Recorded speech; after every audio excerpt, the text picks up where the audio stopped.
we're live. We're live. Hello, everybody. My God, that just appeared on my screen as well that I'm suddenly live too. Thank you very much, YouTube, for notifying me of something. You've notified me of nothing else, but you notified me that I went live, even though I'm here. Welcome to the Sunday service. And Andy McAfee has landed already. You are on the ball this morning, or today, or this afternoon, or whatever time it is, wherever it is you live. This is the Sunday service. We have this every Sunday, of course. There's Joel as well. Click that like button on your way in. Good lads. I just put up a picture a few minutes ago of the Audi A8 on Instagram. See that picture there? I took that picture this morning. I was out filming this morning. And it's a lovely, lovely day out there. But the rain is coming down pretty hard in places. There's Niall McHugh, Sean McCabe, and Mark Howells Prescott, and DZG189ZG. Eric Rochford, you're all looking well. You're all looking well, boys. Some of you need profile pictures, though. See, there's letters there. Stick in a profile picture. We all know what you look like, you know. I'm going to be announcing the winner today of the Nissan Leaf charger thing. 10,000 amp hour charger. This thing's been sitting here waiting for a home. But a huge shout out to the family I spent the afternoon with yesterday. Sean Casson, he's a regular here. He's a young guy over in Mountmellick, and his mum got in touch with me and said it was his birthday and asked me to come over and say hello and surprise him at the front door. And I did surprise him greatly at the front door. But we spent the afternoon chatting about cars and talking about things. And he had a little spin in the Audi A8 as well. And it looks brilliant. But thank you very much to the Casson family, and Noel, and the dad and mum and brothers and sisters and everyone else who turned up yesterday, which was absolutely lovely of you to be there. It felt like a real superstar stuff. But that was yesterday. I don't do that often, okay? I do fan meet things every once in a while, but I don't do that very often. But get in touch with me if you want me to come along to something you're doing. Annie McPhee says it looks like a motorbike. That is correct. Your thumbnail does look like a motorbike. Steve Bailey says, hi Bob, just watched your video on a new Nissan Leaf. Would you buy one? Yes, I would. Yes, I would. That range is pretty good. But I just want to bear in mind something. There's something very relevant about that video that I left out on purpose because we don't have a date for it. And that is there is a 60 kilowatt version of that car on the way. That one that I tested is a 40 kilowatts. That extra 20 kilowatts is going to be extra range, right? And it might be a considerable amount of range. So I'd buy one, but would I wait for a 60 kilowatt? That's been pointed out to me as well. Right now, it's the most realistic one. The 40 kilowatt one is the most, it's good range, probably like 280, 300 kilometers in one sitting. Shouldn't be a big deal. You should only have to charge the thing maybe twice a week if you're doing any sort of regular commutes. So it should be good. You know, I don't have a problem with the Nissan Leaf now. But if a 60 kilowatt one comes out next year, that changes the range again, and where does that leave your smaller battery version of them? There's so much to think about, unfortunately. Who else is asking some questions there? Eric says that AA is some machine. Bet you were looking at it. But yeah, I even asked Audi, could I hold on to it another week? I love it. Absolutely love it. My top Euro Millions car has been superseded from the, which originally was the Range Rover Vogue. And now that's gone. It's an Audi A8 now, definitely. Beautiful car. Beautiful thing. What I think of the Nissan Leaf test drive, well, look at the video, Brendan, and you'll see what I thought of the Nissan Leaf. It's a superb car. All electric cars at the moment are in good places. Prices aren't great, but the only problem I would have, that's the issue at the moment, is how much these things cost. You will find me over on Instagram. I am going to be choosing a winner of that photograph today. That's me there holding a box of things. I'm going to choose the winner off the list of people who left a comment. There was 48 comments. So I'm going to pick one of the winners out there today. But I'll give you a chance now to go over to my Instagram, get involved, put yourself into those comments that are there belonging to that picture. Find that picture on Instagram, comment on that one, and I'm going to pick a winner today for that and send out that electric charger for you. So make sure you do that straight away. I'm going to give you an extra half an hour there or so to do that. Would you still buy a diesel given the current political legal uncertainty? Yeah, I don't know. It depends. Look, if you're going PCP and you're going to have a guaranteed minimum future value in 3 years' time, no problem. If you're going to buy a diesel and hold on to it for 10 years, yeah, no problem with that either. If you're going to buy a diesel and then trade it again in 3 years' time, Don't know. I don't know, because I don't know where diesel is going to be in 3 years' time. And absolutely no one knows where diesel is going to be. There's currently no journalist out there who's aware of exactly where everything's going to land. We may be in a situation 3 years' time where diesel is gone, or we may be in a situation where diesel is bigger than ever. It just depends what car companies do, what PR companies do, and how you, as a general public, react to all this sort of stuff. Right now, I wouldn't buy a diesel for myself. I don't need one. Unless I won the Euro Millions and I was going to buy the A8, then I would buy the 3-litre diesel, yes, please. Of course, I would like the V8 version. It would be quite nice, though. There is a hybrid version of the A8. I drove it a couple of years ago. I don't know. I haven't driven the hybrid version of that one, but I've driven the other one. I thought it was too light. It felt too light, too weird. I'm more or less shelving the idea of an EV for the moment until Bob's 600-kilometer VW comes out. You see, that's what's going on as well. There's just so much jumping in range all the time that it's very difficult for people to choose. You choose a Nissan Leaf this year, and then next year it's got a bigger battery, and then the year after that, Audi comes out with a bigger car and a bigger battery. And it just keeps going, you know. Drove a Tida last night. Did you wash your hands after that? Did you wash your ass after that as well? Don't come here and tell me the Tita's not that bad, Sean McCabe. Don't you come here and tell me that the Tita's the worst car that's ever built on the face of the earth. It should have never, ever existed. If you've never, ever driven a car before in your entire life, you've only ever seen pictures of them on the wall, then I'd understand you might think a Tita would be okay. But if you've ever driven anything and you've got, you know, a pair of testicles that need to be hung, you just need to stay away from that Tita, right? Where are we? Who's the biggest automotive group in Dublin? You mean who sells the most amount of cars in Ireland? That swaps places. I suppose you could say Toyota, Ford, Volkswagen, and Hyundai, and Kia. So that's kind of top 5 that sell in Ireland pretty much all the time. They get interfered with. Sometimes it goes up to 6-5s, and Renault jump in there every once in a while and fall back out again in the top 5. But they're always in around the top 10. So, you know, that's kind of it. But automotive group, you mean car, like Joe Duffy or someone would be the biggest dealer, I suppose, in the country, or one of them at least. Eric says, stay away from the Tita. You're going down a slippery slope. You are. Oh, don't let me start on the Tita. Last time I want to see a Tita is when it's on fire. That's the only way I want to see it, or being crushed or something. EVs seem to be advancing in such a way as to compare to smartphones.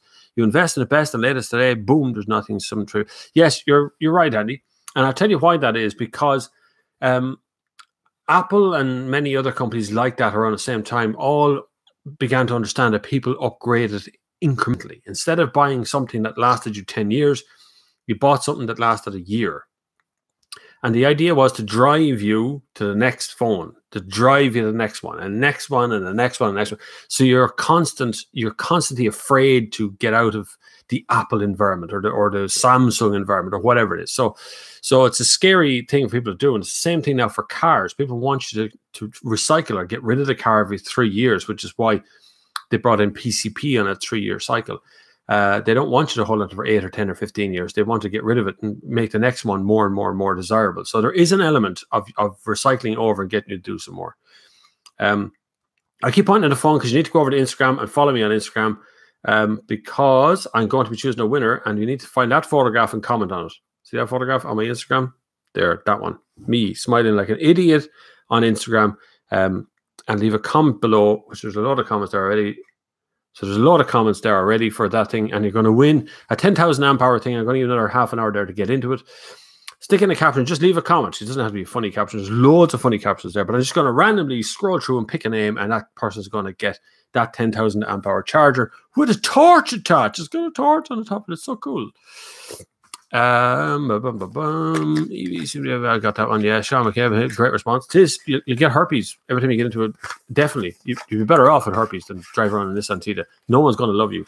No one. You will never find a girlfriend or boyfriend. Nothing. There is the charger thing. If you double click the thing on the side, you get a torch on the top. I haven't actually charged this one. Another one there somewhere as well. It's got a bit of charge in it, a little bit. I can't charge it fully because we have to send it out of the country. On post, get very annoyed if you send batteries in the post, right? So if you're from the country, I might actually deliver it to you. It might be just as easy and get everything sent. If you're not from the country, it's fine. You can enter from anywhere in the world, but you must be a follower on my Instagram. You must be a subscriber here on YouTube. I will check, and then leave a comment on that little post. People are WhatsApping me. What's going on? Why are you all WhatsApping me now? See, I don't use it for the stream anymore, so now it's like WhatsApp abound all the time. Where were we? Yes, we're back onto Instagram, and we have will we seen a new M5 in our channel? I don't know. That's up to BMW rather than me. If they want me to drive it, they will probably be in touch with me if they release it. If not, then well, not a whole lot I can do about it. BMW are often quite hard to get cars from. Not for me, for everybody. They can be quite difficult and funny about it. They're a bit like Tesla. Tesla like to give their cars to people they know are going to enjoy the car. And are going to say all the right things about the car. So Tesla are BMW is kind of similar, can be a little bit weird at that as well. Sometimes they give the car to everybody, sometimes they don't. Hi Bob, enjoyed your e-Golf versus Golf GTI, that's GTE review, and I'm old school, i.e. miles per hour. What's your combined MPG on GTI journey? So that's all going to change. Just so you know, there is a massive changes coming in the way that the fuel economy is being calculated on cars. So from this September, everything changes. We're going to have this new WLPT or something, world something or other. Anyway, it's about the cars are all tested in a wind tunnel or on a rolling road thing for fuel efficiency. So actually, all the fuel efficiency numbers are going to be out the window come September. They just won't be the same. So if you want to go old school though, a GTI Golf will get you about 35 miles to the gallon. A GTE will do more like 55 miles to the gallon, maybe 60 miles to the gallon, depending on how you drive it. If you drive it hard, you drive it when a performance thing turns on, it's going to be much worse than that. If you drive it nice and gingerly around the town and doing nice things, you will be fine with it. It'll do what you're supposed to be doing. Hi Bob, the new Honda Accord 2-liter comes with touring tires and spins the tires like mad. Yeah, that's the way Honda do things. Would you be putting stickier rubber too hard on the front wheel drive bits? No. So higher quality tires give you more grip but don't last as long and decrease the fuel economy, make the fuel economy worse. Lower quality tires, or harder compound tires they be called, they tend to give better fuel economy, but they last a lot longer too, but it suffers in the grip. So when you want to pull away from traffic lights, you slip the clutch and you suddenly get wheel spin. So it's always a balance between the two, but look at what the manufacturer recommends on what size and shape and condition tires you're supposed to have on the car, and just see is there any other selections you can have. So if you get in touch with something like Continental or Firestone, Bridgestone, if you look at their website, they usually have a listing of what tires are supposed to be for what car. A8 or S-Class, says John Will. It'll be the A8 by a mile. S-Class has been blown out of the water by what I've driven in that A8. The S-Class and the 7 Series are for people who don't want to drive. They want to sit in the back and be driven, or they want to be completely disconnected from the drive and just drive around the place showing off what they've got. That's what the that's what the BMW 7 Series and the S-Class is for. The A8 is for people who actually like to drive. I think I love driving it. It's just gives you the perfect kind of response. Sean McCabe is now backtracking on his words on a Tida. He's driving an Opel Astra. He was just driving around in a Tida. He said it was okay. Oh my God, hang your head in shame. Roger Pua, I don't know what Sonder Castle is. What's that mean? Of course it's Sonder Castle. I don't know what that means. 10,000 amp hour would jumpstart a jumbo 10,000 milliamp hour. 10,000 milliamp hour, not 10,000 amp hour. That would do more because it's like 40 amp hour. Anyway. Dave Hammond, how do the charging times from a normal house plug compare to Nissan Leaf at e-Golf? Heard Golf takes a very long time to recharge. Is that true? No. E-Golf would be quicker because it's got a smaller battery for a start. But if you're charging from a house, so I have a dedicated charge point put in by the ESB here. And now it's a few years old. It's probably 5 or 6 years old at this stage. But I might need to get that checked out. But it still works fine. But that takes about, from empty, takes about 4 to 5 hours to charge an e-Golf. Now, I haven't charged a new Nissan Leaf, so I don't know. But I would imagine it'd be somewhere around the same, about 5 hours. from a 3-pin plug or from a standard, what we would call a granny cable, which would be the cable when you go into granny's house, she has no charger, you have to plug it in the normal way, would probably take up to about 12 hours. A fairly consistent sort of a trickle charge with that one. If you charge on the street, you do get a little bit faster, and a fast charge about 80% of charge in about 30 minutes. So somewhere in that range. But all the charging you do for these bigger cars, the e-Golf or the Nissan Leaf or whatever, will be done overnight. You know, you're not going to charge them during the day. You won't, unless you run out of power or something, which is unlikely. Hello, William Gallagher. He says, hi. See, I'll think I don't read these things. I do actually read these. You know, I read everything. Someone's being naughty in the comments. That's not nice. Anyway, Google's found it out. Footy Ferrari, about time you got here. What parts of the car do you usually film around? Drone shots are brilliant. So there's a bit between Kildare and Suncroft, out that road. So when you leave Kildare town, you're heading towards Suncroft. There's a stretch of road along there, which is on the far side of the military base, not on the military area. There does be a lot of horses around, the only thing, but it's all around that back part of it out there in a single track road. The other place I film is here in the Heath in Portlaoise, which looks like the car, but it isn't.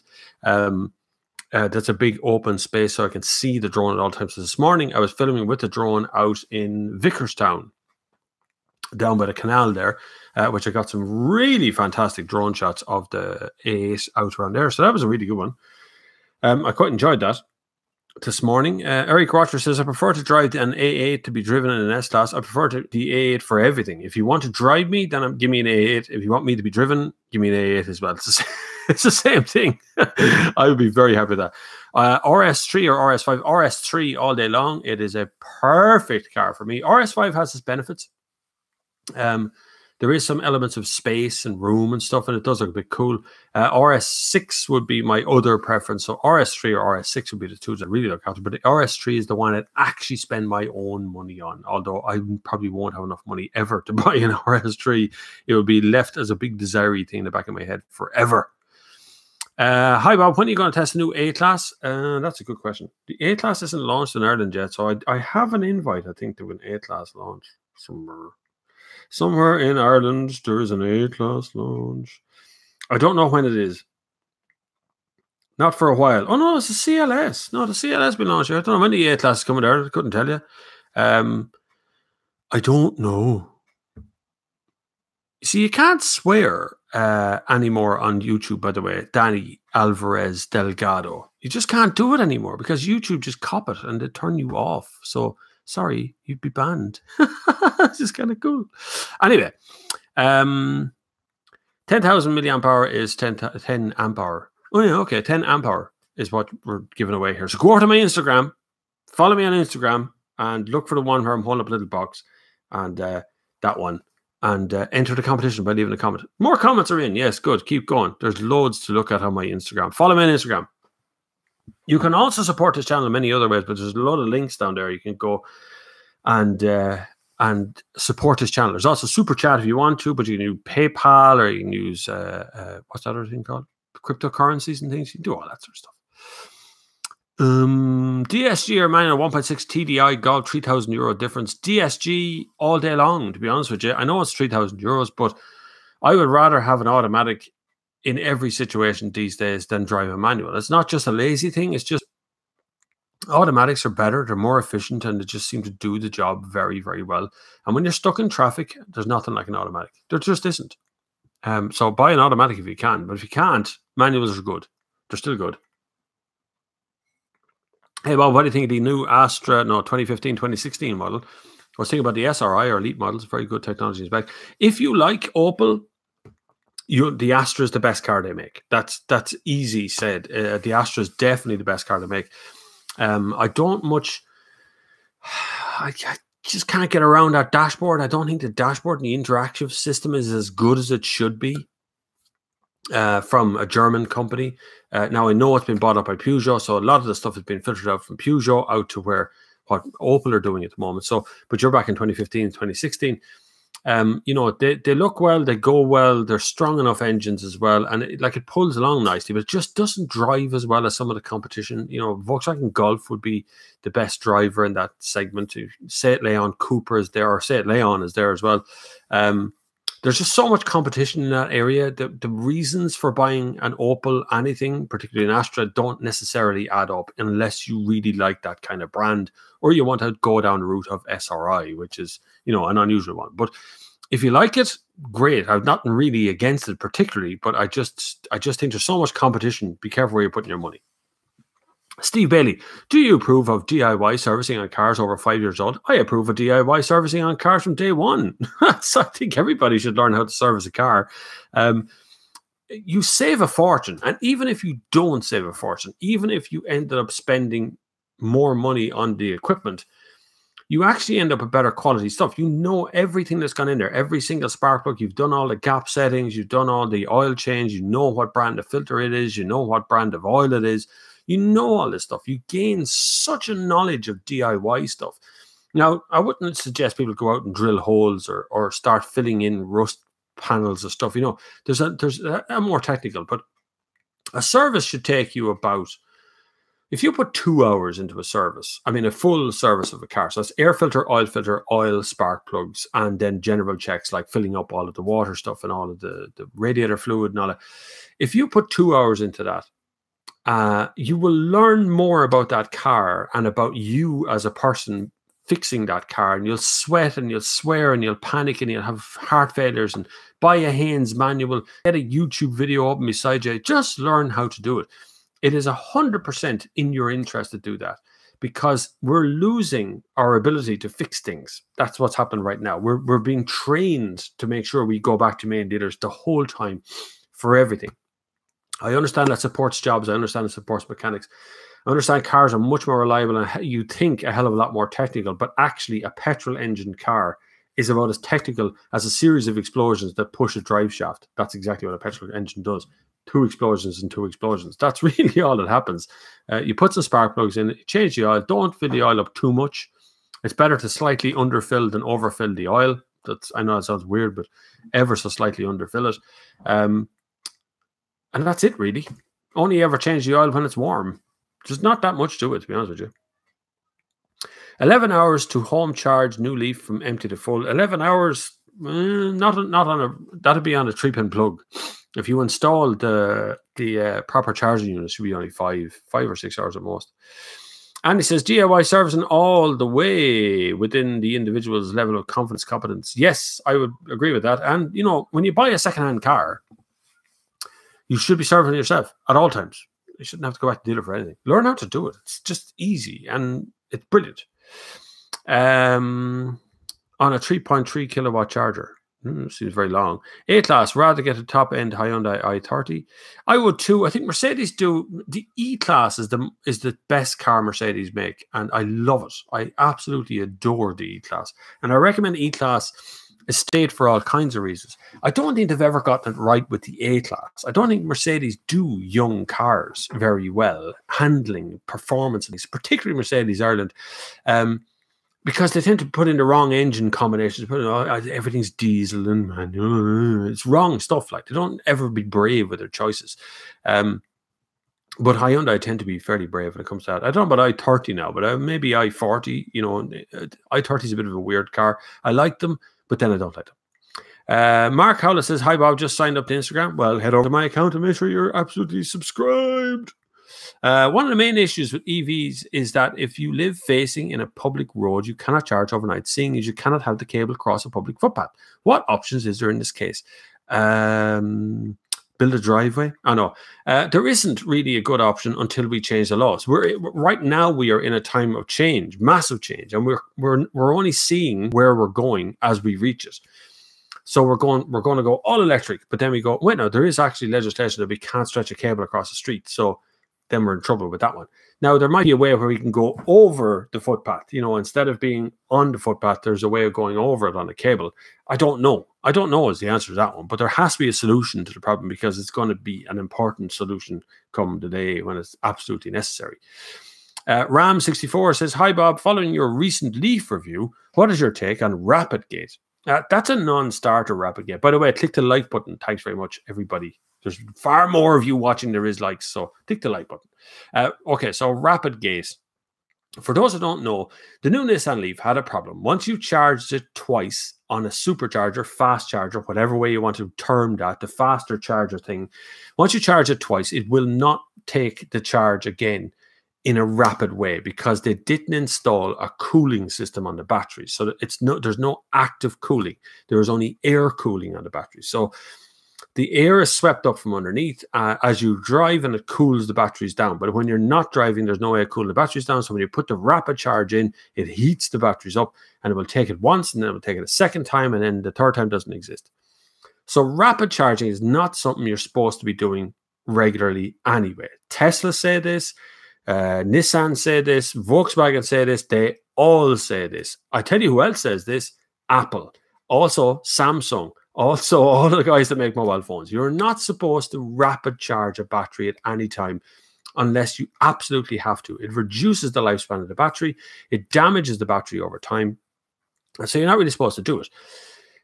The extreme cases that was being done there by journalists, and I have great respect for the journalists who tried to do this, good idea, bad idea, right?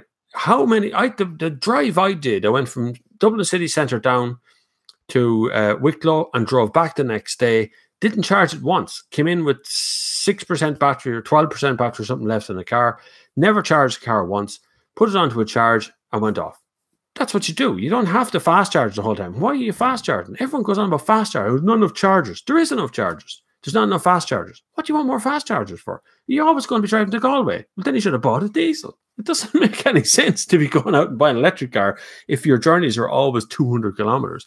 So the diesel rapid gate thing, everything gets termed gate when there's something around it, but rapid gate, I think is actually a non-starter. I think Nissan will have the correct problem. I think it was a kind of an oversight not to put in a bit of active cooling into it, but at the same time, you're not supposed to be rapid charging every time you go out anyway. You're not supposed to do it. Everyone says it, including the beloved Tesla that goes on about. We get the same answers from them. Hi, Bob. Liked your Instagram post on the Saab 900. Yeah, that was some car. God, I'd love to buy that. Actually, someone off Twitter asked me where it was, and I gave him a location. He's going to have to buy it, I think. I remember going after, longing after neighbour's 900 Turbo in my youth. A great series of classic car reviews. Insurance is the problem there, Brian. I'd love to do some more classic car reviews, but when I do a car review, the car company insures the car, so I'm covered under. So it's kind of like a garage insurance thing, but it's from each car company. So I'm covered under that insurance. If I go to a classic car guy, we have to figure out what way the insurance works, and so it'd be a totally different aspect to it. But I am doing a classic car run in the next couple of weeks. I think it's next couple of weeks. There's a Viking raid run that's going on up in Wicklow, and I'm doing that in a Mark 1 Volkswagen Golf. So I will be doing a classic car video on that. The fam and the kids and everybody are coming along with me, so the wife there too. That'll all be out soon. Would book lamppost charging maybe possible on the street. Yeah, that is hopefully on the way. Like I said, we're looking for solutions to everything, and lampposts charging would be brilliant. To be able, because there's already electrical wires running through a lamppost, to be able to get a little access panel on that would open and give us a way to charge into the lamppost so we can charge our cars would be brilliant, because there's like lampposts everywhere already. Yes, but on new cars, for example, it's mandatory to go to the service or you lose the warranty. It's not hard to change some filters. I know, but that's car under warranty, right? If it's under warranty, it's under warranty. You sign up to the warranty. You agree to the warranty. That's your deal. That's your problem. But my thing is, the majority of people who buy a car and never even open the bonnet, they just go straight to the next dealer and get the thing serviced, when it should be fairly straightforward to service a car yourself. Why is DSG so crap at city drive? Never sure at low speeds. I never found DSG crap at city speeds. It's fine. Works fine for me anyway. On a new to over 5-year car, you can't service it, puts your warranty in trouble. Correct. Yeah. If you're under warranty, you're under warranty. Like I say, you have to check the warranty yourself. VW Arteon R-Line petrol or Passat GTE for doing 20,000 miles a year. The Passat is more economical but more expensive to buy. The Arteon is nicer to look at, in my opinion, and slightly better equipped. You answering your own question there? VW Arteon R-Line petrol or Passat GTE. GTE is is a hybrid version. You will get better fuel economy from the hybrid version by a considerable amount, but it will be a lot more expensive to buy. Arteon Orline is a gorgeous car. Be very careful what color you choose. If you choose the wrong color, it's going to look crap. It looks weird. It takes away from the front band if you choose the wrong colors. But out of those two, I'd probably pick the Passat GTE because I'm looking to go that hybrid route or electric route, whichever. But the Arteon, if you desire it, you should have it. There's a scheme starting up that uses lamppost charge EVs in England for every EV owner that asks there's one fitted in case the others are blocked by cars. Yeah, well, hopefully that will come here to Ireland as well. But we have to pull it. Our lovely Minister for Transport would have to pull his finger out of his butthole and start doing something to get us all into electric cars, or at least get some of us moving towards electric cars. I really don't want people. Not everybody should be driving electric, right? It's not it. Don't knee-jerk reaction. Everybody can't do it. Some people will be able to use it. Some people will find it disastrously useless. There's Mark Howlett. He pointing that out as well. There is an option to plug in your car street lights. Don't know where to organize it. It will be coming. No frequent rapid chargers. Then people living in apartments can forget electric cars. That's still not true. No, you see, you're all shut down on this thing. Look. Last thing I want to do is have a petrol station outside my front door, right? That's the last thing I want. So then why would I buy a petrol car? That doesn't make any sense. A petrol car can do 600 kilometers. Electric car can do 300 kilometers, about half of a 600 kilometer range. Soon electric cars will be able to do 600 kilometers. So how often are you going to charge the thing? You're not going to charge it every day. You're not going to use it as a fast charger every day because it damages the batteries. It damages the battery in a phone to charge it, fast charge it every day. Apple recommends you don't even keep your phone at 100% charge. You only charge it at 90 and plug it out. Stop. Longevity of battery. So you've got to be aware that there's an awful lot going on. And people in apartments is another problem we have to solve. It's another solution that has to be found eventually. But not quite there yet with that one. I know Alan Kelly says he feels very old because a Mark 1 Golf is a classic car. I know. I feel the same. I was asked about it. I was going, yeah, classic car, yeah. Mark 1 Golf. Oh my God, a Mark 1 Golf. Yeah, it's not that old. Andy McAfee, all manufacturers can't just void warranties. You're not going specifically to them. All state is fine as long as done at their standards. Doesn't stop them trying it on, though. That's correct. Okay, so warranty does it makes the warranty debatable, right? If you were to service the car and in servicing the car you damaged the car, if you overfilled the oil or worse still dropped out all the oils and didn't fill it at all and it ran dry on you or something, or you didn't put the sump nut back in, or you didn't put in the sump washer and it started to dribble out around the edges of the thing or leaking or whatever, that's all something that you caused while servicing. So that might not be covered under any sort of warranty. So you do have to be careful in that respect, that if you're under warranty and you're really scared about the warranty, then, you know, you got to think about it. I think after year one, if you haven't gone back with any warranty issues, you're probably not going to go back with many issues at that stage, because anything that was going to go wrong would have went wrong in the first 7 or 8 months of ownership anyway. So, you know, but at the same time, a car is under warranty. Whoever services it, it's under warranty. You can't have block exemption in that only a Volkswagen serviced by a Volkswagen authorized dealer is under warranty. That's not true. It's under warranty. It's under warranty. But if you cause the error, then all bets will be off. I do find DSG a bit jerky at low speeds as it jumps into the next available gear early. I find putting it into sport or manual mode helps in traffic. Still take DSG over manual any day. So will I. VW DSG and Ford's dual clutch are doing their best to trash the reputation of dual clutch transmission. Hyundai have got it sorted. Don't know if I agree with that one. DSG has been absolutely superb. Ford PowerShift had a problem in Australia. DSG had a problem a few years back when it was a dry clutch. It is now a wet clutch. So is Ford's PowerShift. I think Ford are solving their problem, but I think the problem they have in Australia was to do with dust and a dusty environment, and some of that dust was getting in during servicing, and so it caused a recall. So there is a lot of work going on with DSG and automatic boxes in general, but I have driven Ford's 10-speed automatic in the Mustang video a couple of days ago, or last week, whenever that was. I've driven the 8-speed boxes in the Audi A8 outside the door. I've driven a 9-speed or 10-speed boxes in the Mercedes E-Class. I've had no problem with any one of them. Ford had a great go at the PowerShift. It was a lovely, lovely gearbox, but just very expensive is the problem. Every PowerShift car became very expensive. Hyundai will get there because Hyundai just do what Hyundai does, which is throw money at it. That's what they do. They seem to have an unlimited cash balance there at the moment to be able to get things done. So when Hyundai wants something done, they just do it, and that's it. I'm not talking about Hyundai Ireland, I'm talking about Hyundai Korea. Valdez, I can't pronounce your last name. Cars these days coming full of tech, and I think this reduces longevity and usabilities of cars. We change our phones and laptops every 2 to 3 years as tech moves so fast, and cars will be useless after 5 years. Don't know about useless. My own car is nearly 12 years old and it's fine. It still keeps going. Like nothing changes. A car is all about getting from A to B. The tech in a car. Look at Mazda at the moment. Mazda tech inside the cabin is crap, right? The interface, all that stuff, it's rubbish. And that's only 2 years old. It looks ancient.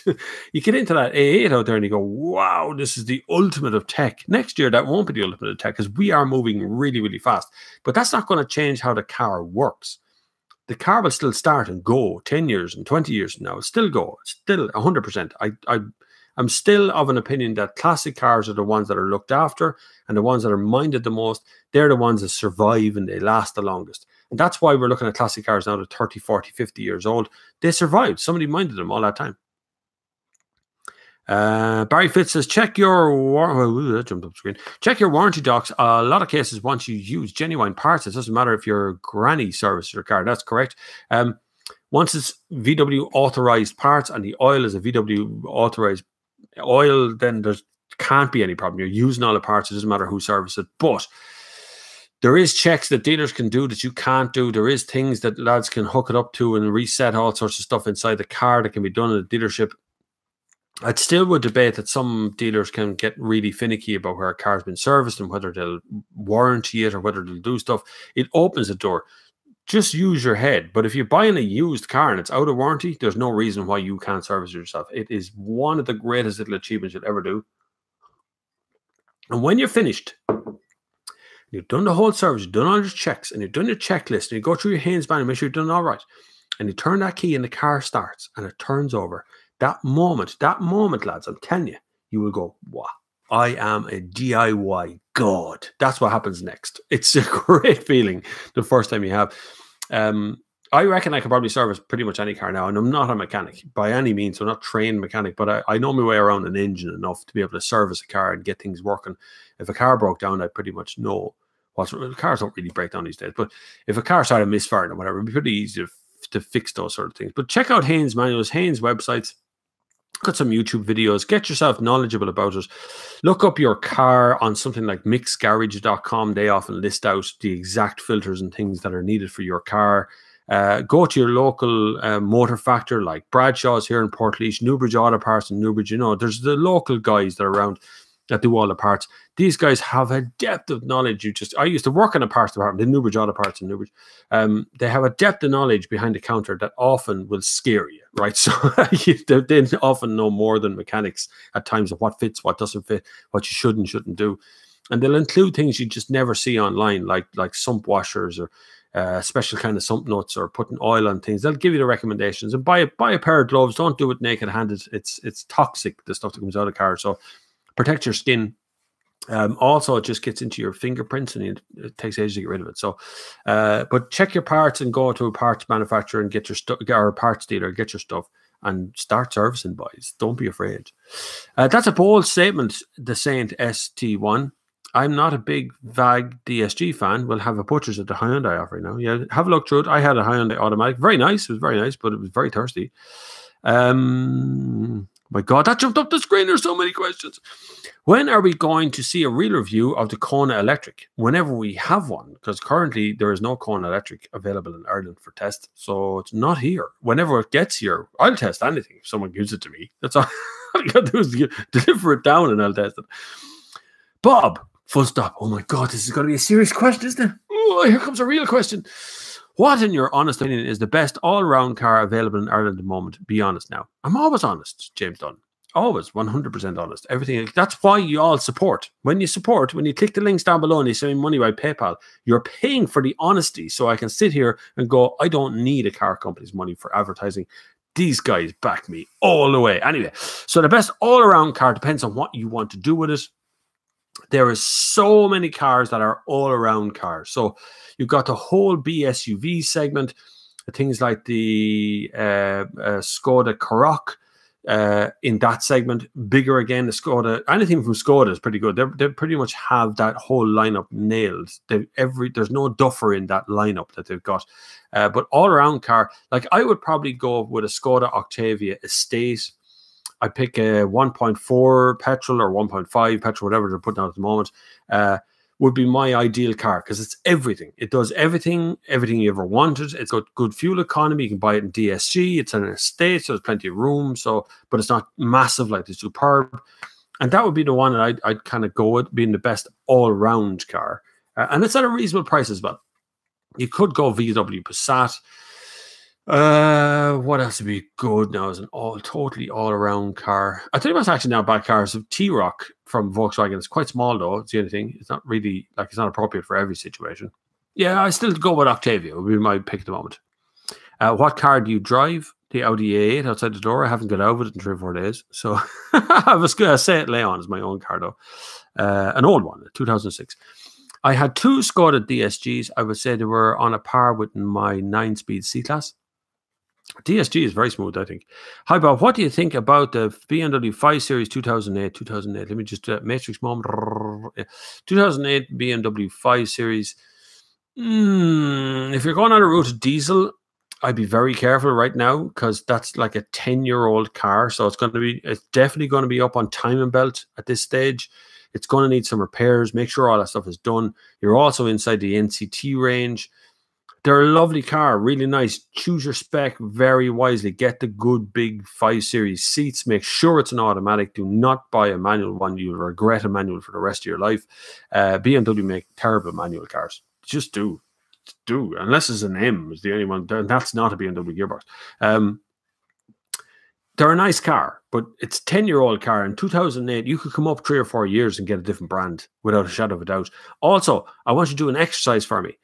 Get the tire size of that BMW 5 Series and go look online how much tires are, right? Just check, because some of those wheels are 250 to 500 quid a corner, right? Just remember this, that I said that.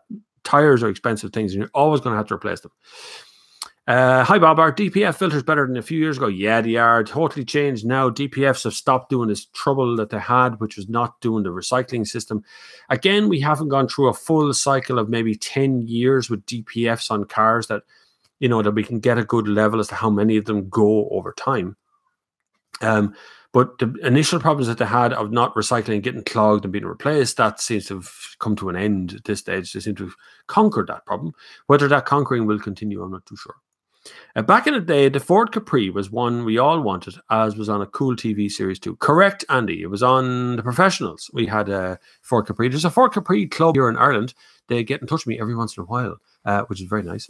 The Professionals is Tom Kelly. See, Tom Kelly knows the stuff.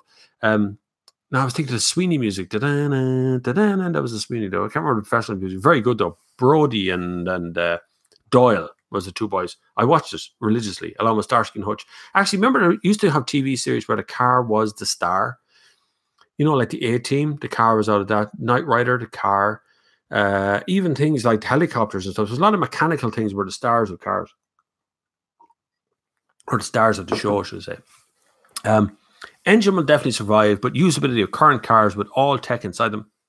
Everything from radio to heat controls is speedo, is LCD touchscreens, and they will age quicker than the car itself. I'm not sure. I have an iPhone 3GS, which is I don't know how old it is now. It must be coming up on 10 years old at this stage. It's still sitting there. The kids still play with it, and it still works fine. So I can't imagine the LCD screen is going to be much of a problem in the future. I get where you're coming from, but I think that same problem happened when we went over to manual cables, adjusting the speedo and things inside. So there's always been that fear of the future stuff. How long do you want it to survive for? Column F, DIY wipers to buy at Halfords, 50 Consort, 60 fitted in 5 minutes. Yep, you can do your own wipers. You can do direct fit wipers from Halfords. I tend not, I hate recommending Halfords, and I'll tell you why. There's a lovely guys work here in Halfords, and they're really knowledgeable now. But Halfords is this place that charges an awful lot of money for substandard parts, and I tend to steer people towards the OEM parts. So if you're looking for anything German, wipers, Valeo make everything. Valeo make all of their wipers. Valeo also make a pile of other things belong to Volkswagen cars. There's another little tidbit. Some parts of the Volkswagen Golf dashboard is made in Cork. So there's things here in Ireland that's been made by Irish people for car companies as well. Yo, what's up, says Padish Adiz. Good name. Alan Kelly. The new Hyundai Santa Fe has an 8-speed Autobox. Looks a nice motor. Have you had any information on it yet? No, I haven't. Hyundai is actually quite slow about bringing out information in Ireland because it's not Hyundai Ireland. Technically, they are actually just an importers, but they are very, very good at importers, but they're an importers. And so the spec of Hyundai in Ireland tends to be totally different from everywhere else in Europe because they make up their own specs. But I'll let you know if there's anything, if I come across Santa Fe for driving, I will certainly book it in because I quite like Santa Fe. Joe Lyons, Bob, everyone knows that the best vehicle is Fiat Cinquecento in canary yellow with speed stripes. That's a really good car, actually. There was a fast version of the Cinquecento, or was that the Seicento? I can't remember which one it was. There was a fast version of one of them anyway, which was actually not a bad car. Bob, what's the basic description of torque and why it's important? Many thanks. Torque, when you sit in a car and you accelerate and you're pushed back into the chair, that's torque that does that. That's nothing to do with horsepower. That is torque. Torque is the ability to be able to pull weight fast. So a tractor, for instance, is very slow to drive, but it has high torque capability. So it's able to tow a lot of things. And that's how torque works. Horsepower is more about a measurement. It's kind of a it's not even a really good measurement. It's not terribly accurate, but it's a measurement of just pure power output. Sometimes at the flywheel and sometimes it's not. It depends on how you measure it. That's why there's like horsepower, brake horsepower, PS, all these different ways of measuring. It doesn't really work out. But torque itself is that pressure feeling when you're accelerating. So like when you sit in a plane and the plane is taking off and you suddenly feel that pressure on your body, that's actually torque that's doing that same thing again. So that's how torque works. Terry had it in Minder. Did he? Terry drive a Ford Capri in Minder? I didn't know that. I know man drove a Rolls Royce, didn't he?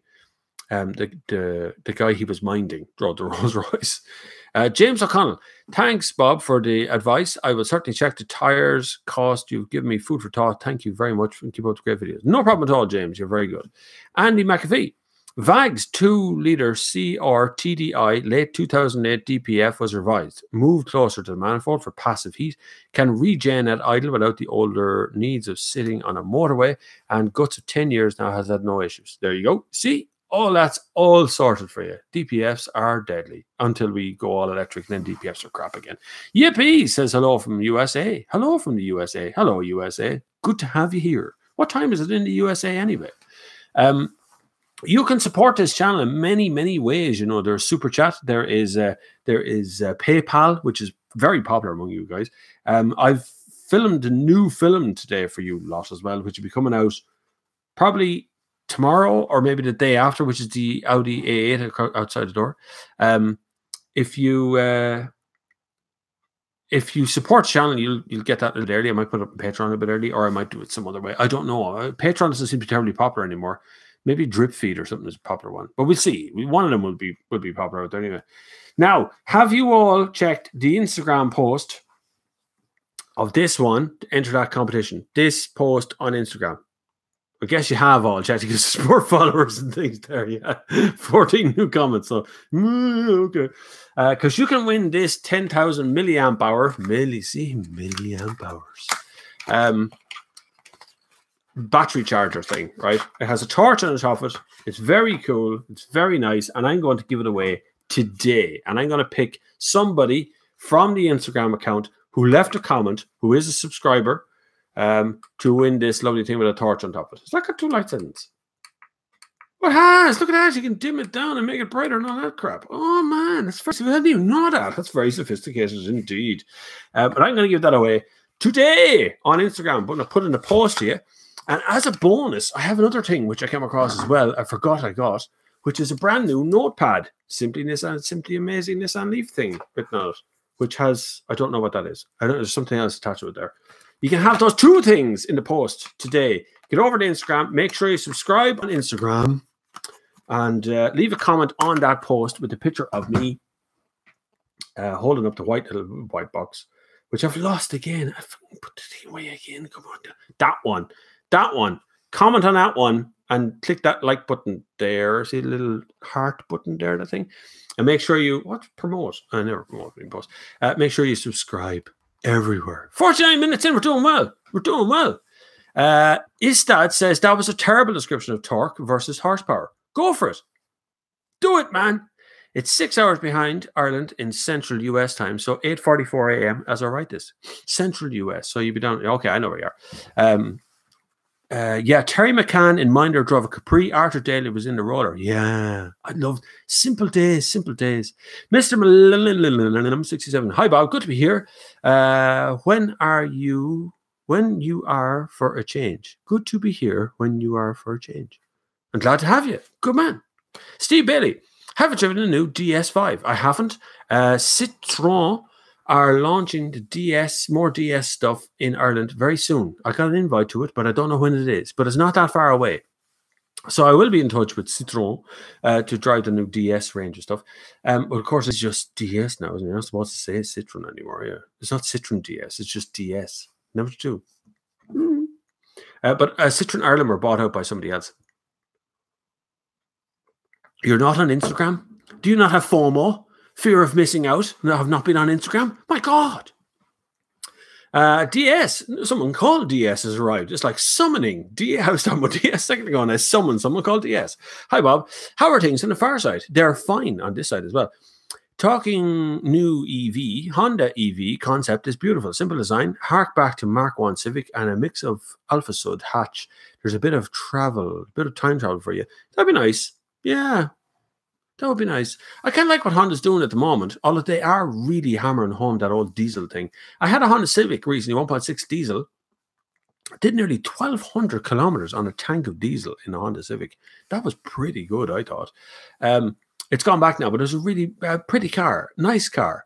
But I still can't get my head around the looks of the Honda Civic. It still just doesn't work for me, lads. It's just too complicated. Too many lines and too many angles, and it's just fussy, you know. The one I have is black with black wheels, which is quite a nice way to have it because it kind of hid some of that fussiness, but it's just too fussy, I thought. Andy does not have Instagram either. What's wrong with you people? Are you crazy? You're missing out on all the stories and the shots and the Instagram-y things. When I was a kid, we used to listen to family favorites whilst waiting for our Sunday dinner. Now, decades later, I'm having to cook for my family. Your live show is the new family favorite. Thanks. No problem at all. I'm delighted to have you. I got that. Yes, I was with a lovely family yesterday. Sean Casson, who I don't know if he's here today or not, but he might be hanging around here somewhere, is like a super fan, and he's deadly. I mean, his mom asked me to go over. It was his birthday. Mom asked me to visit him. He only lives in Montmedic. So I went over to visit him yesterday and ended up having a lovely conversation about cars and life and everything else around the kitchen table of their house. Brought my kids as well. We had a lovely, lovely time, but it came across as the Sunday service people listen to now as a radio show, as a background thing. It's a lovely, lovely thing to hear. You know, it's instead of the kind of down and out stuff that you get the whole time on the internet, it's an uplifting thing. It's a very lovely little community here as well. We spent a long time building a little community of people, and it's been fabulous so far. So I'm delighted that you're into it. Norm Iron, you're very kind to have you here. Random off-topic question. I was in Ireland last week and couldn't work out, is it common tip in restaurants? Dear God, no. It could be the greatest insult you ever had. There's a bit of both on both sides, in fairness to it. Most restaurants don't tip. So this, the idea in America, like I remember I was in Washington and I sat in this restaurant for about 6 seconds and a guy was standing beside me. And then I realized there was at least 10 waiters in the whole place. And so I asked him, how is it possible that this restaurant, which wasn't very busy, could have so many waiters? And he said, we do it for tips. We don't get paid. The man doesn't pay anyone. He just gets tips for them. And I was astounded by this. Pay people proper money and then it won't cost so much. I don't understand how it's so much of a big deal that Americans feel guilted into supporting someone's poor wages. Pay them real money. But anyway, in Ireland, not really. Tips are not something we really discuss that often. It's very rare. Sometimes people will leave the change. So if something comes to $15.99 and you leave €20, that becomes the tip or whatever. It's small change, really. It's not like a set fee or 10% or whatever it is. And some restaurants will say it on the menu, a 10% gratuity is included in the prices or whatever it'll say at the bottom. So you don't have to tip in Ireland. You know, if you're in an ordinary, simple little tea room or something, tips are definitely not the way to go. We get paid real wages. That's kind of what it comes down to. I like the Citroen C6, wondering if there a new one will ever come out. The curvy back window one. No, I don't think so. Citroen are really reining in the amount of stuff that they do, the amount of cars and lines that they have. So there's an element of that goes on. C6 is quite nice. Always liked it. I love this. Was that the C8 though that came with a curvy back window? I can't remember if it was C8 or C6. One of the two had a curved back window, which is really cool. Beautiful thing. The president of France drove one for a while, which is just gorgeous. Column F says, Facebook on Instagram, so no thanks. Yeah, you can have an Instagram account without connecting to Facebook. Unfortunately, because my entire existence is online, I have to have Facebook, Instagram, Twitter, YouTube. I don't use Facebook. Even though I have a Facebook account, I don't really use it. You have very little chance of contacting me there. You can contact me on Instagram or Twitter or here on YouTube or bobflav@thenextgear.com. If you want to email me something, it's always appreciated. Speaking of which, appreciation, there is Super Chat here. There is PayPal here. PayPal, my email address is bobflav@thenextgear.com, but you can also click a link down below. It'll open up a Bob Flavin page and donate to keep this channel free as I can make it. I'm also looking for a new sponsor as well. We've come to the end of all the sponsors. We've had a couple of months there of beautiful sponsorship. I didn't seek out somebody else. I want to see how it went. Everybody seems happy with the sponsorship, happy with the response they got. Happy with the clicks and things and sales and profiles and whatever else you wanted to come out. So I am actively looking for a new sponsorship. So if you know a business, not looking for an individual sponsor, if you know a business who's looking to get a bit of promotion done, looking to get their name out there and want to sponsor something a little bit more unusual. I like unusual, something that's unusual, something that's not car related. It can be car related, but not a car company. Get them in touch with me, and I will negotiate a new sponsor first. Make sure this channel continues to grow, just like it's growing right now. We're nearly at 28,000 or 29,000 subscribers, or something. That's pretty good. C6 was the modern version of the XM. Perhaps if they'd make a new one, it would jump names again. But the C prefix seems to have stuck for a while now. Yeah, it's true. Yeah, Citroen's a funny company in their naming and in their cars and fares. That Audi you're driving at the moment looks like the dog's cojones. It is, James, 100%. I would buy it in a bat of an eyelid. If anybody wants to lend me €120,000, I will certainly go straight to an Audi dealership and buy an A8. Always check your bill. If it says service included, you don't have to pay it, especially if it's crap. If it's crap, you should never pay it. If you're paying for service, if you're not happy with the service, you're not happy with the food, you shouldn't pay it at all. That's simple as that.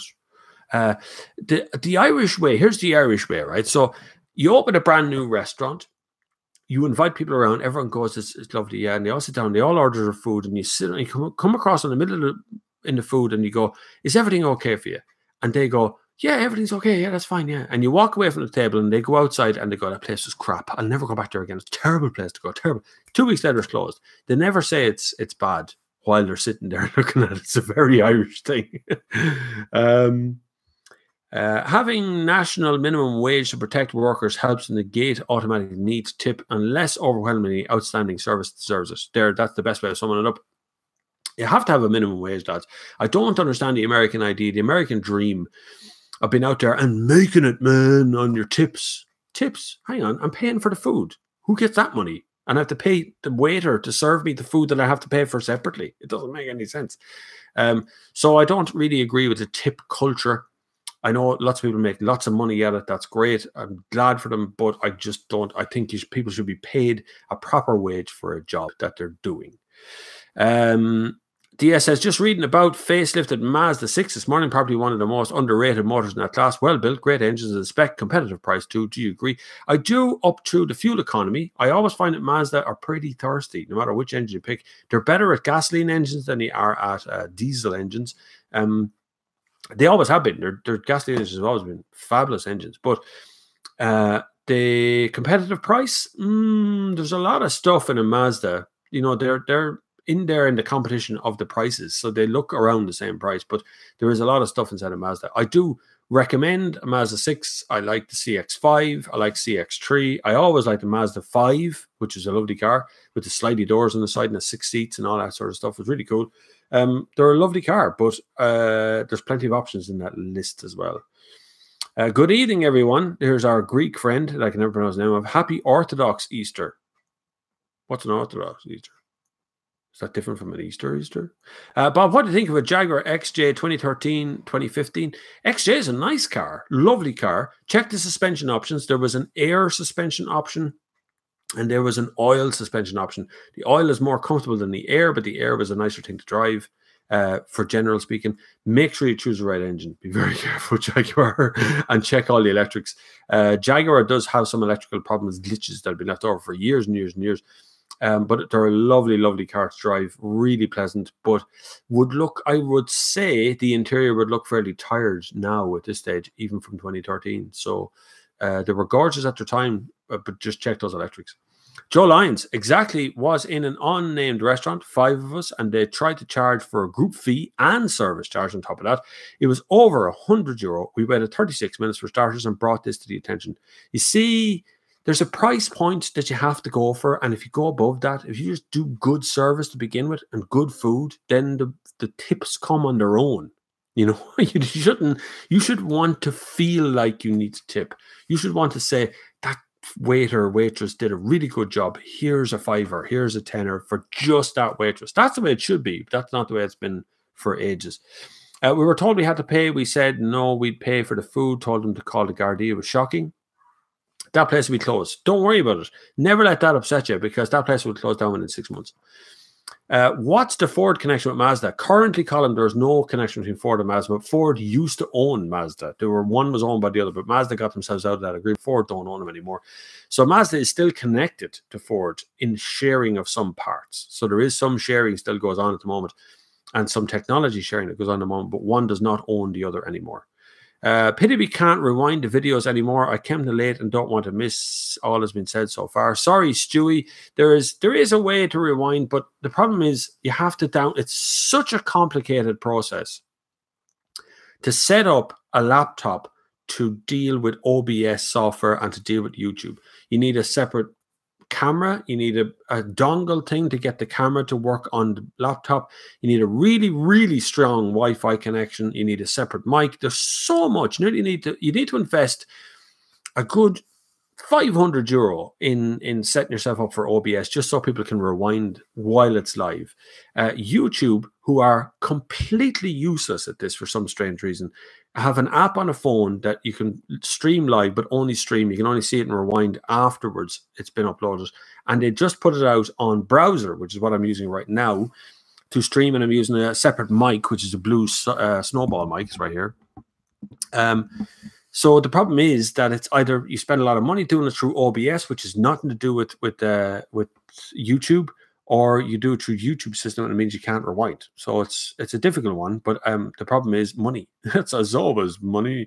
Speaking of which, you can put some money into PayPal. You can also put some money into Bitcoin and do Super Chat and Patreon are all links in the comments down below if you want to support this channel. So if you'd like me to upgrade the whole thing to OBS and buy the camera thing and the connections and all that sort of stuff, I need about €500, I'd say, would probably get the thing going.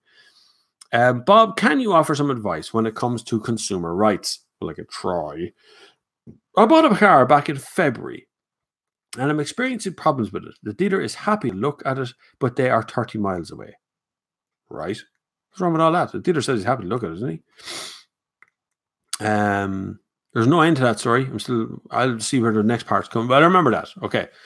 Try and gather your thoughts into one question and ask it, because it's very hard to keep up with so many other questions along the way. Yippee! That's a great username. Anyway, agree with you about the tips. I went to Japan and it was refreshing. No tips. Everyone gets paid a proper wage. Takes the pressure off the buyer rather than just pay more and not worry about what to tip. That's exactly it. There should be no tips, lads. It shouldn't be tipping. If you're going to tip, it should be only one reason to tip, and that's someone did something extraordinary for you. It is not extraordinary for a trained waiter to go over there, get me food and put it on the table. That's not extraordinary. That's their job. That's it. Now, it doesn't mean that I don't appreciate that service. They do a good service, but I don't tip my doctor, right?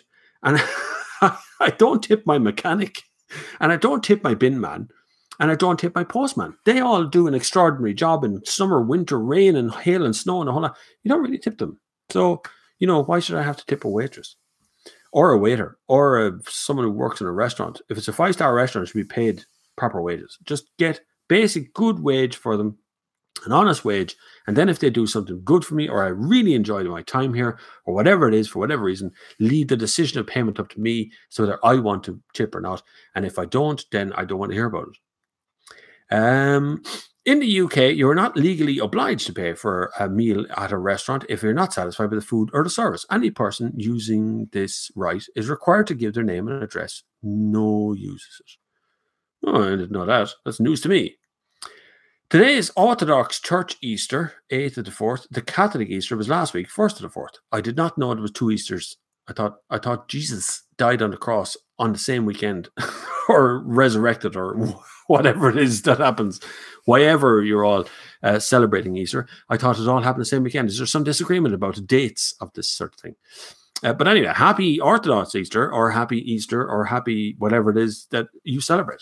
If it happens to be just a bank holiday wherever you are, then happy bank holiday. Yep, tipping in the US sucks, but sadly, it's part of the culture. It's even balked into law. National minimum wage is $7.50, except they carve out an exception for food service workers where the minimum is $2.35 per hour. Now, you see, I would strike. If that was the case, and I would help, even if I wasn't a waiter, I would help them strike. $2.32. That would not buy you the snot off a homeless person's shoe in America. And I know America. I've been there a few times now, and I've done some work over there as well.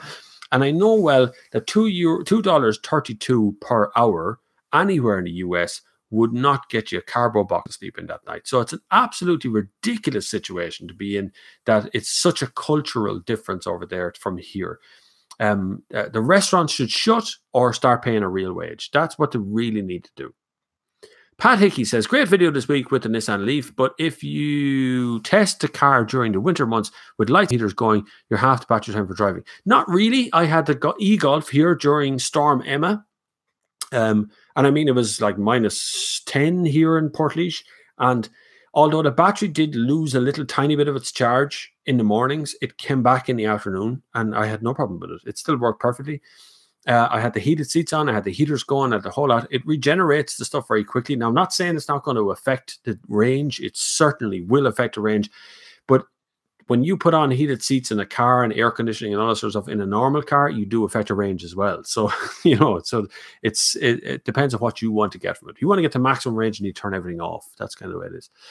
Andy McPhee says, I'm a big Skoda person and had one brand new. Nearest dealer is a 5-hour drive round trip. Not intentional, more local closed.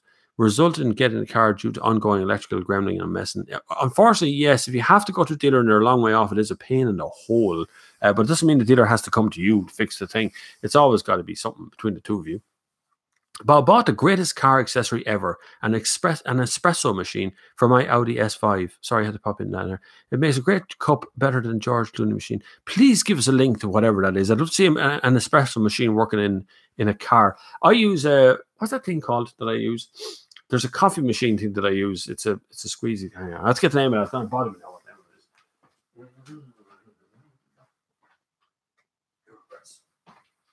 It's called an AeroPress. I use an AeroPress for my coffee at home here. And I bring that on international trips as well, because I don't really like the coffee that most of them do.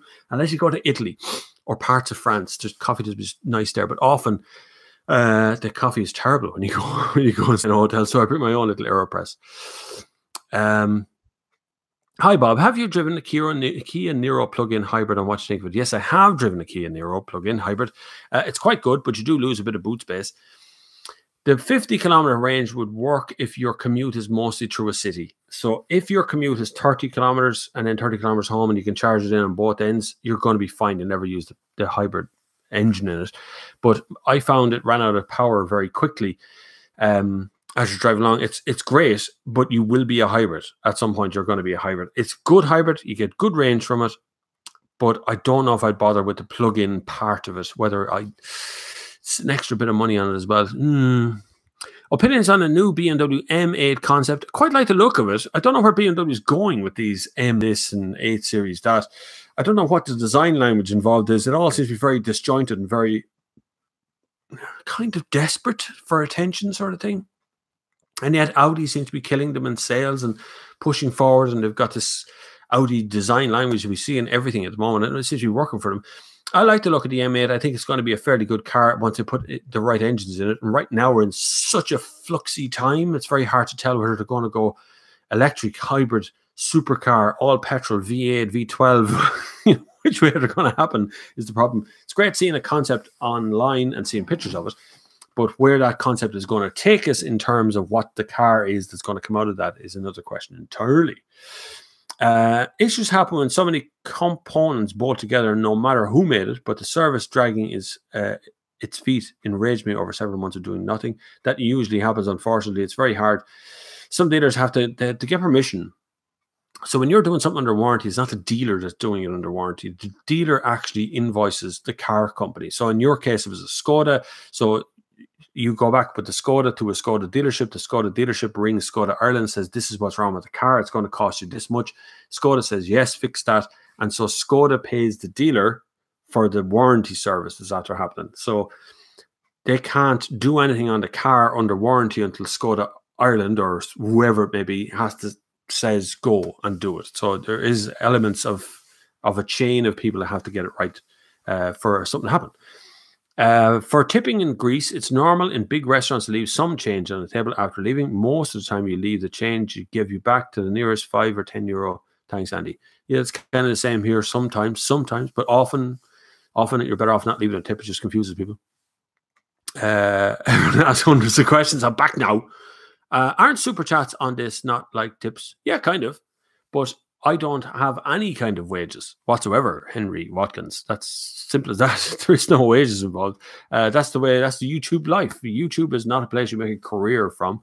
It is the Aerobi AeroPress, Andy. Yeah, it is. That's the one I use here at home. We use it all the time. I'm out of coffee now. I have to go up to the town to get coffee. I quite like there's an Italian blend that Tesco do, which is quite nice. It works really well with the AeroPress as well. I bought a metal insert for the AeroPress. If you're buying an AeroPress, it comes with cloth things, or not cloth, filters that fit into it. I don't use them. I bought a metal thing along with it that I got from Amazon. And it works, so you got a permanent filter in. It's very easy to use. But yes, Super Chat is available on there, and it is like a tip jar. So there is tip jars, and so is PayPal and Bitcoin and all the rest of the ways that I try and get it. But the only way, I mean, YouTube pay such a small amount of money for your content on YouTube. And then you go through this monetization. It's monetized, it's not monetized. It might be monetized. Somebody likes the content. Somebody complained about the content, so it's not monetized anymore. And all this crap goes on. It's impossible to try and make some money to invest back into the system. And like I'm sitting here charging the batteries off a drone. There's an SLR here that I was out shooting this morning. All this equipment has to be paid for. Now, eventually, it comes to a point where it has to be replaced as well. And that's where it starts to get seriously expensive. Damn, can't put the link in. YouTube this hand presso auto review 12-volt portable espresso machine. I will check that out. I'd love to see an espresso machine in the car. I remember who was it? Fiat had one in the back of you could buy it for the 500L. You could buy a coffee machine in that as well. It was on the international launch, which was in Milan, I think. I think the 8 Series is the new 6 Series as far as I know. We'll see what's going to happen.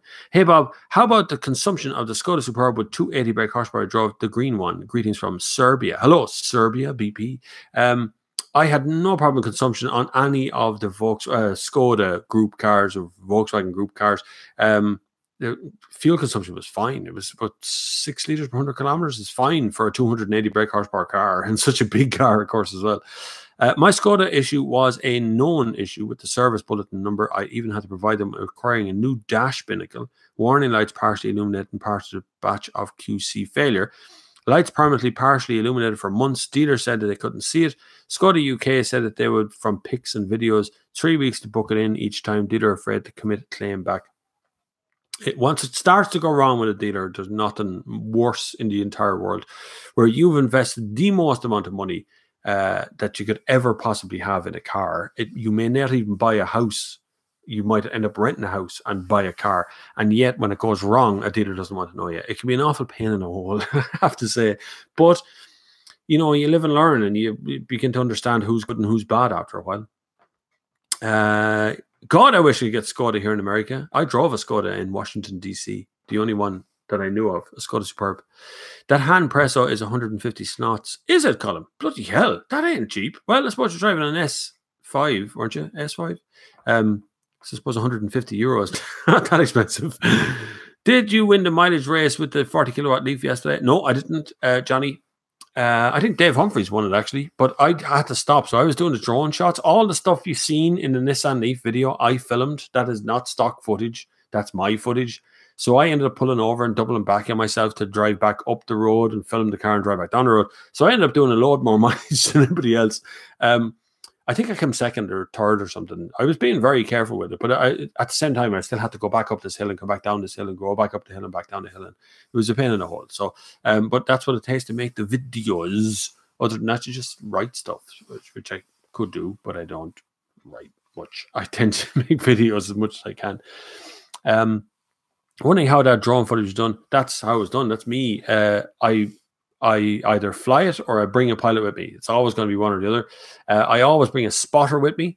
So I always do, I always make sure someone is there watching to make sure there's nothing else around the place that's going to get hurt. Like right now, I had this out in the rain this morning. This is my Mavic. There's no battery on it at the moment because they're over here charging. There's a Mavic. If you want to make anything right now today and you're not using a drone, you're going to be in trouble when it comes to videos. Particularly for YouTube stuff. But I use the Mavic is in use on every single video, basically, even if it doesn't look like it's drone shots, it is a drone shot. Even on the last Mustang video, which was done in Nice, that drone shots, they were all mine. There's more drone stuff coming up as well. There's more international trips coming up as well. There's a few more coming this year. I'll be on a Peugeot 508 launch this year as well, if anyone's interested in that. Be on the way. And going down for a Kia trip. We're going down to South France somewhere as well. So loads to get on. But I use an SLR. Is a Canon 60D. It'd be considered old now, but I love it because it has a flip out screen so you can see yourself in the shot. But I use a Canon 60D for a lot of stuff. So you can see there, it's coming up now. There's a shot. You can see my screen. Look, it's like Inception screen. So I use a Canon SLR. I use GoPros. The biggest headache has always been sound in a car because a car makes a lot of noise on its own. So I tend to use things like a zoom mic, which is this little tiny zoom mic that I use. I use GoPros. There's a GoPro there. I use my phone. I use all sorts of crap. Whatever works. I don't care what the quality looks like as long as the story's been told well. So if you're looking to do car videos, definitely it has to be, first off, GoPro is the only way to go because they make suction pads. See these suction pads, these things? That is the most important thing you'll ever buy for a car video because you can make this point any way you want now once you have that on it. So you can have it pointing like you know, that way and stuck to the windscreen like this, and so it's pointing straight at you or pointing at something. So you gotta make sure you're getting the right equipment. So don't bother buying the kind of cheap. I tested out a little one of these things for like 40 euro, and honest to God, my iPhone 3 could have taken better video than that thing I got for 40 quid. It's not worth it. Yeah, hit the like button there, everybody. It'd be very good if you did. 117 minutes gone already. What a day. 10 more likes on my screen to hit the big 3. Yeah, go for it. Everybody hit the like button. It's really good. Right, we're going to give away this thing. Give away this thing. That's what I have to do. This show. So last chance is the last chance you're going to have a chance to do this, right? This is a 10 amp, 10, whatever it is, 10,000 milliamp hour battery charger thing with a torch on the top of it. There's a Nissan Notepad. This is Nissan branded as well for new Nissan Leaf. Very exclusive stuff. This is probably, I don't know how much these things are worth. What are they worth? 50 quid, 60 quid, something like that. And a brand new Nissan Notepad as well, unopened, still wrapped in its plastic thing.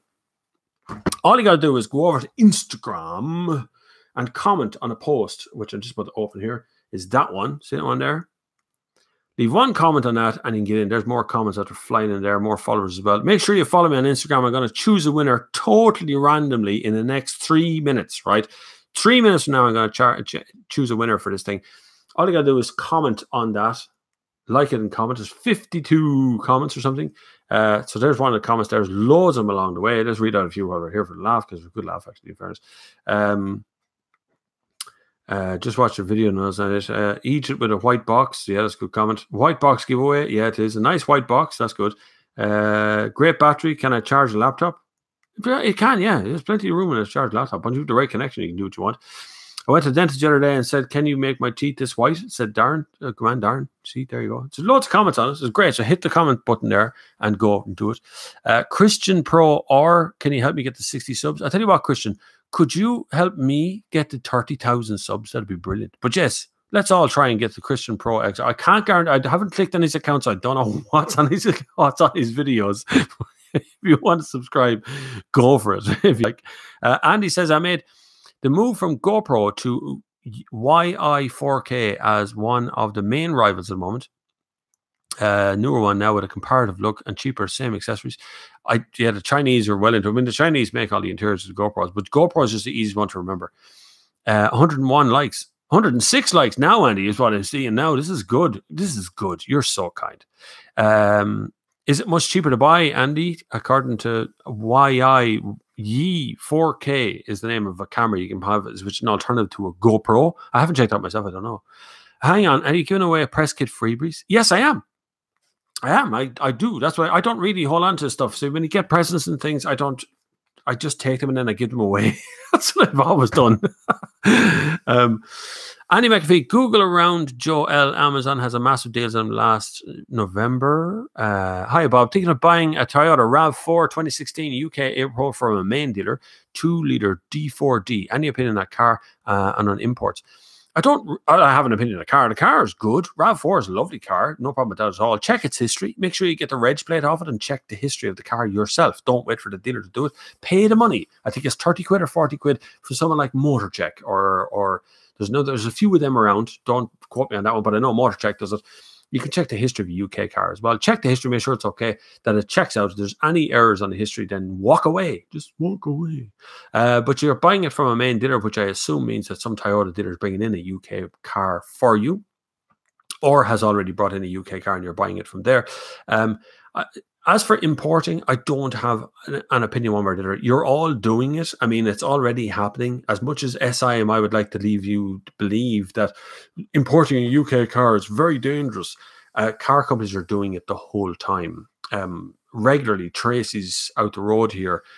I drive by there, massive truck car park, and regularly there's 40-foot trucks in there full of UK cars, and they're not going for private sale. They are going straight to a dealership. So dealers are doing it too. It's just a competition of who gets there first. But you do take the sting. So when you buy it from a dealer, the dealer still has to warranty it. When you buy it directly from England, there might not be a warranty. It's quite as easy to use. But I've no real problem with imports. Once you've done your due diligence on anything, you should be well aware of how things work. So it should be easy to import. Would the new Leaf move you into EVs? Is it good enough? I moved into EVs from the moment I was given a Golf Golf. That one, we moved into EVs here. We immediately took the love of EVs, came straight into the house, and we had no problem with it whatsoever. So I'd have no problem recommending an EV for our next car. I would say our next car will definitely be an electric when we eventually work our way around to actually changing it. So we're not changing cars in the near future yet. I can't pronounce your whole name, is from Brazil and is just saying hello. And do I live in America? No, I don't. I live in Ireland. Welcome to Ireland, Vi. Random one. As the Sunday service will be on here forever, you have a chance to leave a message to your future self and reflect back in 5 or 10 years' time. Go. Jeez, I have to think about that one, Andy. I live by the premise. I live by. Do something your future self will thank you for. Now, sometimes that is just putting a bottle of water in the car, or sometimes that is leaving out a cup for myself in the morning, that a flask cup, travel cup that I can bring with me to go to the airport with. It may be that simple. So if you live by that premise, do something your future self will thank you for, then you will never, ever worry about what's going to happen in 5 or 10 years, because you'll always thank yourself for it anyway. With the changes in VRT, Bob, there is going to be even more cars imported. We are going back to where we were a few years ago with like 100,000 kilometers on only run in. Irish car sales are going to suffer. Irish dealerships are currently suffering, and Irish main dealers are the ones who are leading that suffering. The small independent trader is very much struggling at the moment to try and get some car sales. They're all being swallowed up, and car sales themselves are actually falling. March was a terrible month for car sales. It was down 10.9%. It was a short month. We had Storm Emma and stuff that kind of affected, and then 2 bank holidays. So car sales are in trouble constantly. There is future problems with what we're doing right now in the protectionist attitude. And the problem is we are reaping the rewards of VRT. We are reaping the rewards of taxing imported cars into this country and not dealing with Europe all along. Interested parties here made sure that we were making sure that there was no way we could import UK cars here. And it's backfired on them terribly. We should have been importing for years. We should have changed the side of the road we drove on, and we should have started importing from France and Germany or whatever. It would have been so simple for us to do it. And it's going to get worse over time. Grey imports in New Zealand and Australia are the majority of new car market. All the manufacturers do, as well as their real car, new car lines. That's true, yeah, they do. And it's a terrible phrase. Grey imports is the way people explain it, as if we're not sure of its history. But generally, we can always find out the history of everything. Old shape Ford Tourneo Connect. Any good compared to the Caddy? Nice one, Bob. I like Ford Tourneo. I always kind of like that. But the Caddy is Caddy's a very clever car for a van. But Tourneo Connect is a quite nice, lovely options. You can have stripes and things on it. It's quite nice in that respect. But I would be they'd be pretty much similar spec, similar price, similar everything. Caddy's the one that looks the best, I think, out of the two. So I'd go with Caddy maybe. Would you buy a used 335i petrol for a 335 diesel all-wheel drive diesel, and why? I wouldn't buy an all-wheel drive BMW ever. I know they try and X-Drive. They try and drive it down your neck as if X-Drive is the greatest thing ever. It isn't. I don't think it is. I think the unique point that BMW had was its rear-wheel drive system. It was brilliant. It was brilliant in all situations. It was really good. We had one winter here and in the UK where it all went a bit weird, and everybody kind of, look at these cars in the hedges and ditches and upside down, and most of them are BMWs. That's just the way driving can be. Sometimes you're going to drive like an idiot. That's the way it is. But I would certainly invest in a 335i petrol. They're a lovely car, but I'd save me money and buy a rear-wheel drive normal one. Somebody's got a thing on it. What's that say now? UK cars will always come better spec than Irish models. The manufacturers skimp on equipment to try offset that batch out illegal. Okay, so if you generally, all right, Bob, just tell you, your message has been caught by YouTube because there's a word beginning with S in it. So if you leave that out, so YouTube won't display that on the screen. But I'm going to let it happen because it's a valid point. So we're going to show that one. So the idea here that All Right Bob says is, okay, UK cars will come with better spec than Irish models. That's kind of true. Kind of, but not completely true. So if you buy a car that was originally sold in the UK and you bring it to Ireland, the spec seems to be higher than the Irish car is correct because we pay VRT to the government. It is not the car companies who instigated VRT. The government instigated VRT, specifically under Bertie Ahern. The man who would love to be president in the near future. Don't let him be president, for God's sake. I'll lead this country if someone makes him president, right? Barry Loftus, you're a very generous man. Barry Loftus just paid some money into PayPal. You're very kind. Thank you very much, Barry. You're very, very good. But Irish mods, if you spec up an ordinary Irish mod here, by the time you put all the spec on it and you look at the price versus its UK counterpart, they're not that far apart. You really are talking in the hundreds of euro, very small amounts of money between the two of them because car companies are very clever like that. But if you look at a car that was originally sold in the UK and bring it here to Ireland, the spec looks much higher at times. So it kind of works. But VRT over here is the hard end of the stick at all times. VRT changed from being... It's now VRT on every single individual option rather than being on just the car itself. So just like a 520i has this much VRT, it's actually on to do with spec and how many things are in it.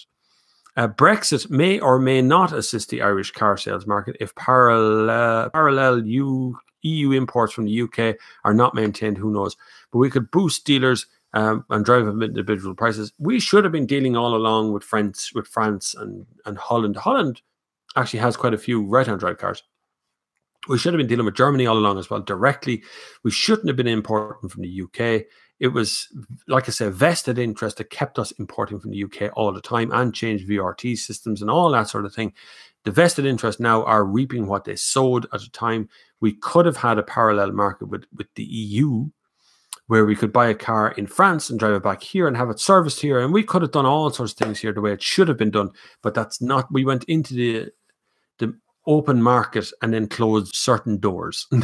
That's what happened. We went, we're going to be an open market in the EU. We're going to do everything. Whoa, the EU is brilliant, but we're not going to do car sales. We might not even do electronics either. We might kind of pull back from that as well. It's just stupid how we end up buying our stuff from Amazon.co.uk when we should be buying from Amazon.de or .fr. Why isn't there an Amazon.ie? It doesn't make any sense. Just because we're little innocent paddies on the west coast of Europe and nobody cares. And most of the EU think that we're part of the UK anyway.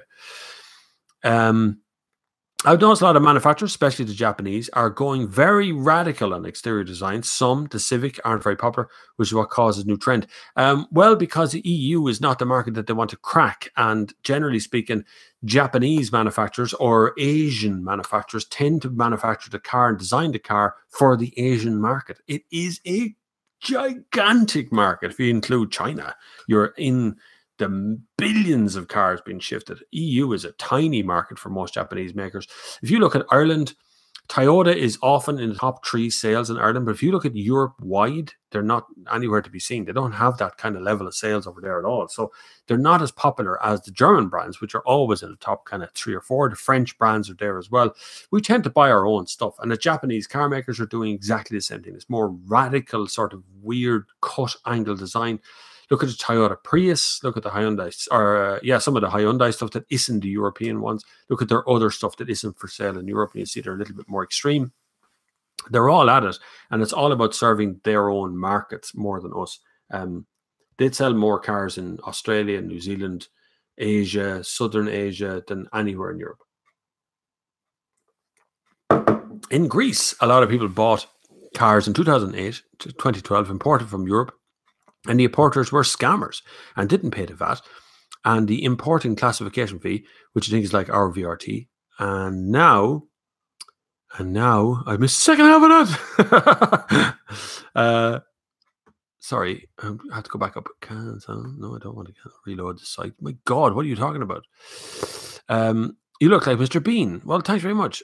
Mr. Bean is a very, very wealthy man. I'd like some of his money. I'm kind of surprised Ireland hasn't gone the import route from Japan rather than the UK. We used to import from Japan. We had what was termed at the time in the 90s Jap imports, many of them, which is why most of the 90s cars were white, because it was a very popular car in Japan. We used to do it quite regularly, but it became quite prohibitively expensive. And then Japan got very annoyed about getting cars exported out of the country and started to make them expensive. So we stopped doing that, and now we just import from the UK. Mr. Bean, yeah. I'm looking at a new Leaf and solar PV to charge Leaf. I think a 5 kilowatt solar PV array. The best way of doing that, Johnny Morrison, I'll tell you now, because I saw the setup and I was talking to Bobby Llewellyn. You know Bobby Llewellyn from Fully Charged. I was talking to him the other day. Not the other day. A couple of weeks ago. We're at a thing together. I was chatting to him and I was chatting to a couple of other guys. The greatest way of doing that is to have a solar panel system that charges the power wall that Tesla do, but other companies are making this as well. You can have a battery power system on your wall that's charged by solar not 24 hours a day, but during daylight. Then at nighttime, when you're charging your car, it sucks the power from that battery wall pack. And so instead of having a direct connection to your car, which only it doesn't store anything, it just charges into the car, you can charge the battery unit that charges the car. It's very clever. Very, very clever and very simple, and a simple answer to everyone's problem, because that battery pack can actually charge your house as well. You can get off the grid, as is Bobby Llewellyn's house right now. I think he sells electricity back to the grid, which is quite good. Should be able to change the car from solar for free once the solar cost has been recouped. Interesting, isn't it? It is, as long as you get plenty of daylight. Solar is quite, particularly in Ireland, it's not very dependable here that you're going to get any sort of daylight here. Eric Rochford, I'd invest in a good set of tyres and drive with some common sense in the winter rather than spend more on all-wheel drive in a regular car. Correct. That is what you do. If we had winter tires during winter, like they do in Northern Europe all the time, we wouldn't have half as many crashes as we do during the winter time. Here, that special fee is applied to the whole price before taxes, but there's a scale of percentage on it. Yeah, that's kind of Greek VRT. With the changes, skip there. With the changes in VRT and emissions, car companies are going to offer equipment packs as opposed to picking it off a list. Otherwise, impossible for manufacturers to track exact levels depending on choices. Correct. That is a good way of describing it. Vi, I'm delighted that you're here, but could you ask normal questions, as there are literally hundreds of people asking questions, and you're just telling me I look like Mr. Bean. So thanks. I'm glad I look like Mr. Bean. It's wonderful. But if you could just get on with a bleeding question, it'd be brilliant. Yes, VRT, sort of what they're doing is putting things in packs. Instead of me being able to pick a smoker's pack and something else and these kind of wheels and that thing, and millions of questions, what to do is they go a winter pack, and that will include heated seats, air conditioning, a heated windscreen, and a heated, and so on. And they give this little pack of stuff. It means it's quantifiable when it comes to VRT. So they go, this Volkswagen Golf has a winter pack on it, and this is the VRT belonging to that. It does make it simple. If we got rid of VRT in the first place, the government would lose their life because of the amount of money they make on it, but it would also make cars much more reasonably priced. And it would mean you could have the car you actually wanted, not some winter packy thing. Lots of cars going to look the same. Personalization going to be aftermarket, only as a result of new emissions regs. Back to go faster stripe days. Yeah, I know that we're going backwards to go forwards, though, right? At some point.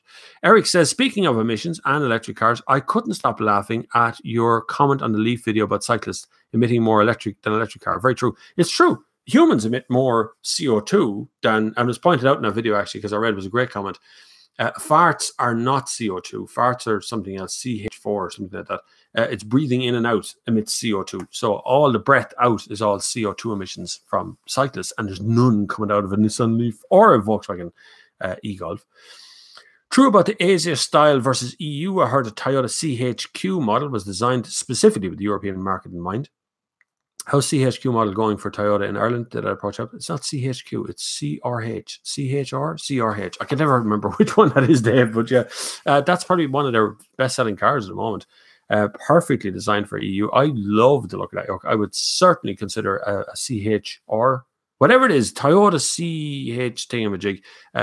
I would definitely buy one of those in a hybrid version for myself. That's what I'm looking at. Very clever. Looking at it's a giant. Yeah, you're looking at the Powerwall thing. Yeah, no, I know Hyundai are making power batteries. And I know Renault are going to start manufacturing batteries as well. But I also think Toyota have been doing it for a while. So that Powerwall thing is not something new from Tesla. It's just around. Wall battery unit is very expensive and doubt it will ever pay for itself.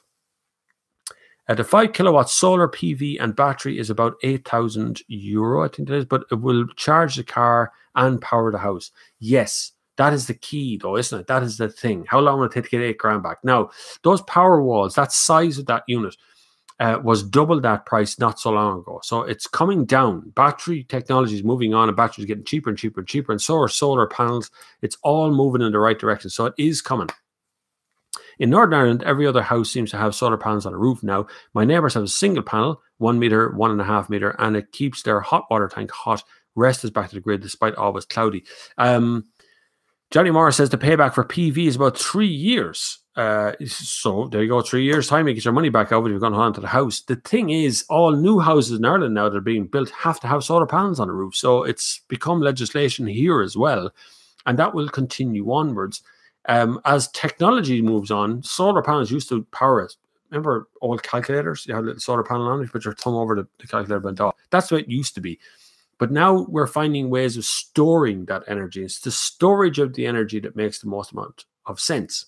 Being able to store the solar panel throughout the day and then plug in your electric car at nighttime and it pulls it from the storage unit is the best way out.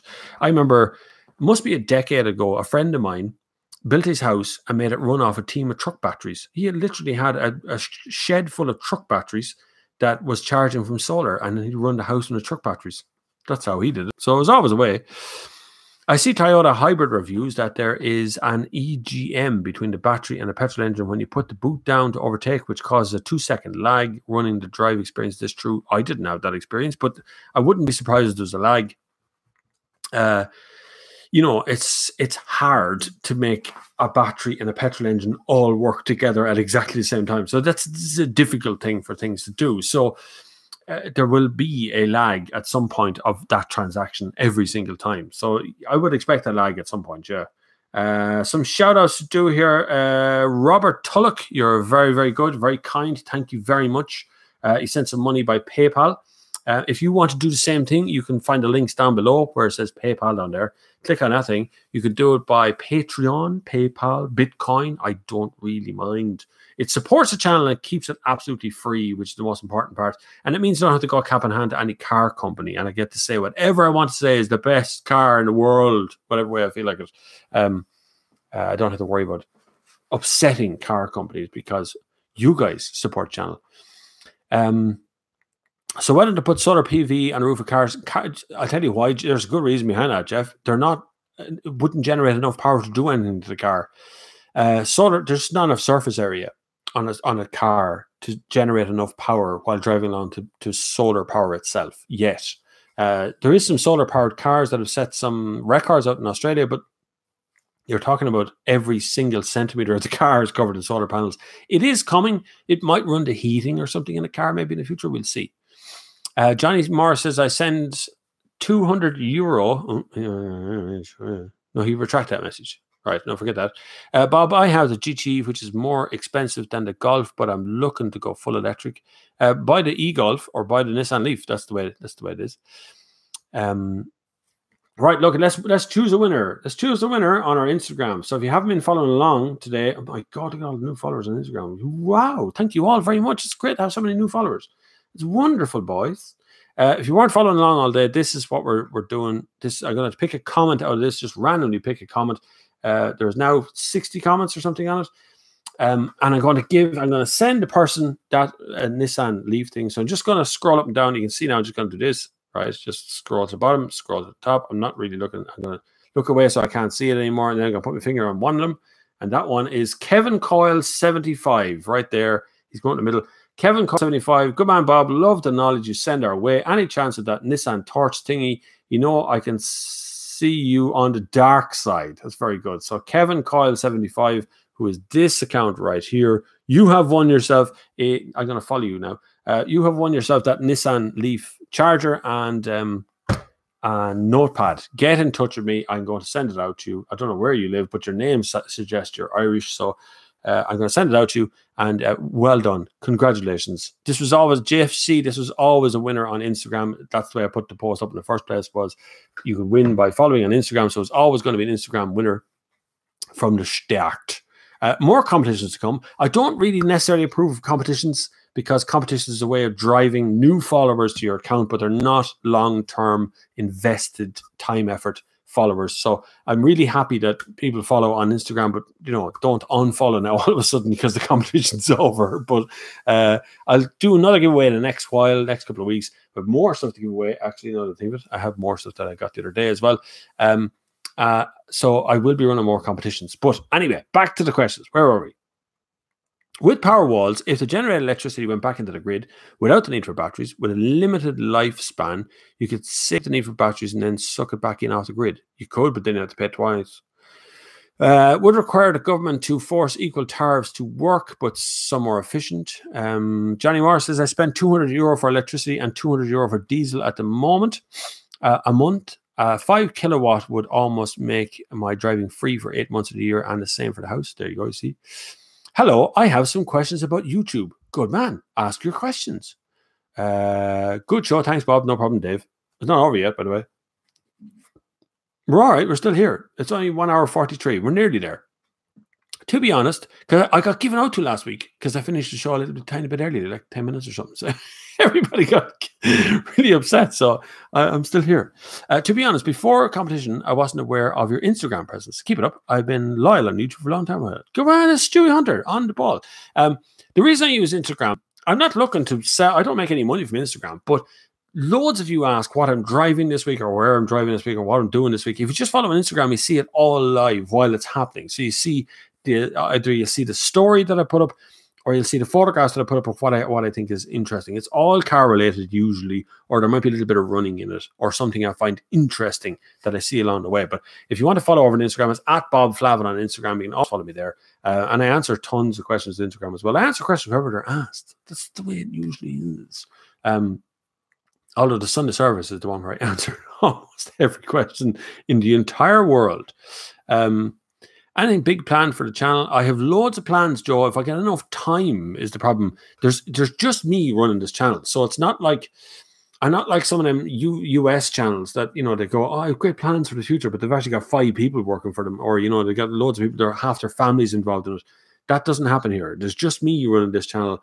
Nobody really helps with it. So I get help once in a while here and there. Some people help out, like Sinead McCann or Kevin Cantrell or Leah Carroll. Someone might drop in and maybe help with one video, but most of the time it's just me. But I have loads of plans of stuff to do over the summer. There's tons of stuff on the way, without a doubt, that will help. If there is someone around Portlaoise who has an interest in video camera work, and wants to help out, get in touch with me. There's a camera club here in Portlaoise, but they take photographs. I don't do really photographs. I can take photographs, but I don't really. Look at my Instagram. You see the latest photograph I've taken. Hi Bob, what's the auto like on a Peugeot 3008? Looking at a great offer on a 1.2 litre, but it comes with auto. Prefer manual. Smaller engines, I would prefer manual myself. The 1.2 litre petrol, I would definitely prefer manual.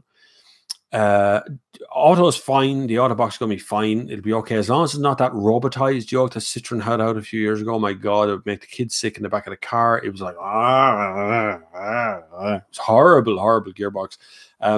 Citroen got rid of it as well, as far as I remember. As long as it's not that one, you should be fine with an auto box from Peugeot. They do good cars and good gearboxes.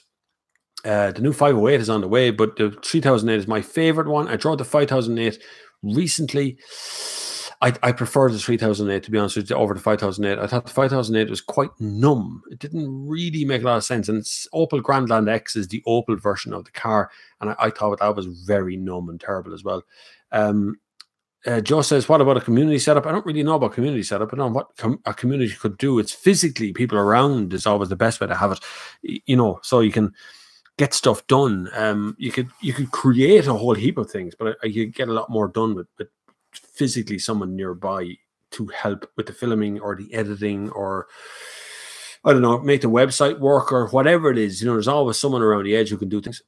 He says, in your YouTube analytics, where is the furthest, most unlikely place people watch from? I tell you what happens a lot. I get a lot of guys watching in Iraq and Afghanistan, which is soldiers overseas watching stuff, and I get comments from them as well, and little messages from them as well. I keep people company at night time when they're feeling very lonely and tired and pissed off in far-flung parts of the earth. Also, like the worst place, the kind of weirder places, Mongolia and Kazakhstan, Siberia, places like that. You get these kind of single hits from one view from way out in the middle of nowhere. It's always good crack. John Carney says, hi, Bob. Great move with the podcast. Really enjoying listening to them commuting for work. Well done, and keep up the good work. No problem, John. Good to see you. John's a Portlaoise head. I've seen him around plenty of times. Good car teacher, teaching how to drive big trucks and things. Our GR and IE base C-Class in the 129 PS C160, while in the UK is a C200 with 184 PS. That's different markets. Yeah, well, everything's different in every market. The suspension in Ireland is totally different setup than the suspension in France, for instance. Hi, Bob. Did you say that the new Leaf has a 370-kilometer range? And if so, is that realistic? No, it does. Yes, that's what they claim. I think they actually claim 385 kilometers. I would suggest 280 to 300 being a more realistic range for day-to-day driving. Now, that would probably... so the thing about quoting range for an electric car is a problem, because an electric car actually charges itself when it goes downhill. And so if you start off with 300 kilometers range, you could drive 30 kilometers and still have 300 kilometers range. It actually regenerated as much as it used during that time. It is entirely possible for that to happen. I would suggest, though, on a straight run up a motorway or wherever, 300 kilometers would probably be close enough to where it would really do. But I think they said 385 kilometers. The 60 kilowatt hour or 60 60 kilowatt hour battery that they're bringing out, which should have closer to 420 kilometer range, something like that. Maybe they'll quote higher than that, but I'd say add an extra 100 kilometers to it. Superman Junkie Mod says it's Monday, not Sunday. You might be in a different time zone than us. It's definitely Sunday here. If it was Monday, my kids would be in school. It's not Sunday here at the moment. But you might be in a time zone that's ahead of us somewhere. I don't know where. Where do you live, Superman Junkie Mods? Lease starting at €27,000. Electric cars need to come down. Yeah, there's a bit of a problem with that. Electric cars are expensive. It starts at 27, and that's with a 10 grand off it a grant system that the government brought in. So yeah, well, you're in Australia, so you're miles ahead of us. So it's after midnight in Australia. So yes, it is Monday where you are, not where I am. 27 grand, so it's 30. It starts at around 35 grand, then they give 10 grand off that, so 37 grand to 27 grand, and then goes back up from there. There's actually 2 grants going off electric cars at the moment. It's 5 and 5. Right. That, I think, wraps us up. 1:49. We're flying along, but we're getting close to the end. Bob, what is your dream car? It's outside the door. Audi A8, sitting right there outside the door. I've been driving it all week. It's delicious, delicious. It's like driving butter. Only Superman can be speaking to us from the future. Yes, Superman has been around the world a few times. But you can support this channel in all kinds of ways. There is PayPal and Patreon, and all those links are right down below there. You can click on those things anytime you want and submit some stuff to keep this channel as free as possible.